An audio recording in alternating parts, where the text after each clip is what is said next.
La consellera d'Ensenyament, Meritxell Ruiz, ha fet un tour aquest dijous per diversos centres educatius de la comarca. A primera hora de la tarda ha recalat a Terrassa, a l'Institut Santa Eulàlia, on ha fet una visita als tallers de formació professional. En total, aquest institut n'ofereix 6 de grau mitjà i 7 de grau superior.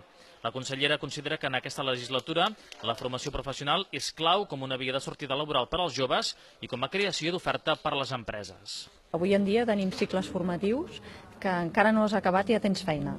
I en un país on l'atur juvenil és el que és, hi ha oportunitats formatives i oportunitats laborals que no podem deixar perdre. Evidentment són en sectors, i aquí és un tema que hem de treballar, que són poc coneguts, no? Com pot ser el sector industrial o el sector tecnològic o el sector científic. I per tant aquí hem de fer un esforç tots per intentar donar una resposta i sobretot una possibilitat d'una bona feina de qualitat. Un altre dels temes claus d'aquesta propera legislatura serà la LOMCE, que ha perdut consens amb la nova composició del Congrés.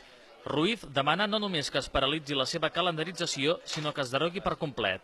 No és només paralitzar el calendari d'aplicació, sinó canviar-la de la baix, tant pel que suposa a nivell ideològic, que era carregar-se l'escola catalana i deixar sense cap mena de competència les comunitats, com a model pedagògic.